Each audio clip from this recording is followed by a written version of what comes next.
안녕하세요. 오늘은 시편 35편, 다윗의 시로 알려진 이 내용을 함께 살펴보려고 합니다. 네, 안녕하세요. 이게 적들에게 둘러싸여서 아주 극심한 고통을 겪을 때 하나님께 드리는 굉장히 강렬한 호소잖아요. 맞습니다. 정말 그 날 것 그대로의 감정, 분노나 절박함 같은 것들이 느껴지는데 또 그 밑바탕에는 하나님을 향한 깊은 신뢰가 있어요. 그렇죠. 한번 제대로 파헤쳐보죠. 시작부터 정말 강렬해요. 1절에 여호와여 나와 다투는 자와 다투시고 나와 싸우는 자와 싸우소서. 네, 마치 하나님께서 직접 내 편의 전사가 되어달라 이런 간절함이 느껴지죠.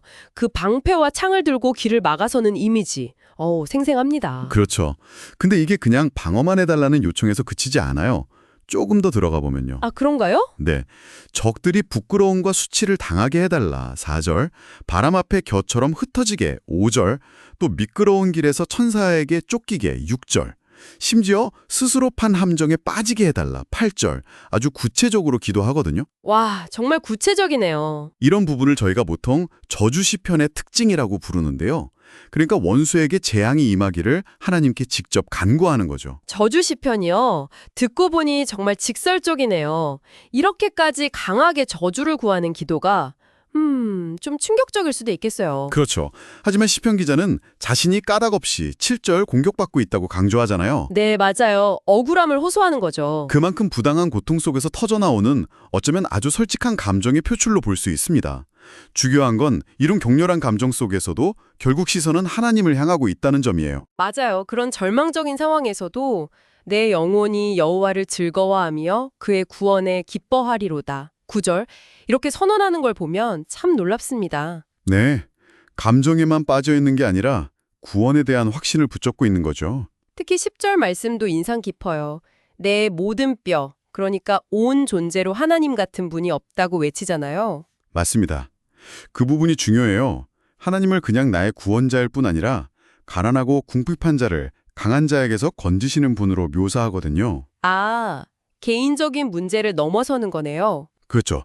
개인의 고통을 넘어서 약자를 보호하시는 하나님의 보편적인 정의, 그 성품에 호소하는 거예요. 이게 더 넓은 정의에 대한 갈망으로 이어지는 거죠. 그렇군요. 그래서 결국에는 큰 무리 앞에서 하나님께 감사하고 18절 또 자신의 삶을 통해 계속해서 하나님의 의로우심을 선포하겠다. 27-28절 이런 다짐으로 이어지는 거군요. 네. 현재의 고통 너머를 바라보는 믿음이 담겨 있죠. 하지만 그 과정에 담긴 그 배신의 아픔은 정말 읽는 저도 마음이 아플 정도예요. 나를 공격하는 사람들이 예전에 내가 정말 잘해줬던 사람들이라는 거잖아요. 11절. 네. 그 대비가 아주 극명하게 드러나죠. 그들이 아플 때는 시편 기자가 금식하고 어머니를 곡하듯 슬퍼했는데 네. 정작 자신이 어려움에 처하니까 그들은 오히려 기뻐하면서 모여들어서 조롱하고 비방했다는 거예요. 그 인간적인 배신감의 깊이가 느껴지죠. 정말 너무하네요. 거짓 증언 11절이나 평화를 해치는 모략 20절, 또 이를 갈면서 비웃는 모습 16, 21절 같은 구체적인 행태들을 통해 그 부당한 고통의 원인을 생생하게 고발하고 있어요. 때까지 관망하시려 하나이까? 이 절규가 더 와닿는 것 같아요. 언제까지 지켜만 보실 거냐는 거죠. 바로 그 절박함 속에서 다시 한번 하나님의 개입을 촉구하는 겁니다. 하나님께서 다 보고 계시지 않습니까? 22절. 이제 침묵하지 마시고 주의 공의대로 24절 판결해달라고 요청하는 거죠. 네. 여기서 중요한 점은 이게 단순히 내 원수 갚아주세요 하는 사적인 복수심이라기보다는 하나님의 공의가 실현되기를 구하는 기도라는 거예요. 아, 그렇군요. 단순히 개인적인 감정 해소를 넘어서서 하나님의 정의가 공적으로 드러나기를 바라는 마음이라는 거네요. 맞습니다. 그래서 원수들이 부끄러움을 당하고 더 이상 나를 보며 기뻐하거나 승리했다고 여기지 못하게 19, 25절 해달라는 기도가 바로 그런 맥락인 거죠. 시편 기자의 명예회복과 원수들의 좌절이 결국 하나님의 의로우심을 드러내는 증거가 되기를 바란다. 이런 의미군요. 정확합니다. 오늘 살펴본 시편 35편, 정말 극심한 고난 속에서 터져나오는 솔직한 탄식과 또 흔들리지 않는 신뢰가 뒤섞인 아주 인간적이면서도 깊은 신앙의 기도였습니다. 네. 원수를 향한 그 거친 감정들을 숨기지 않으면서도 결국 모든 판단과 구원을 하나님께 맡기는 모습을 보여주죠. 참 많은 생각을 하게 하네요.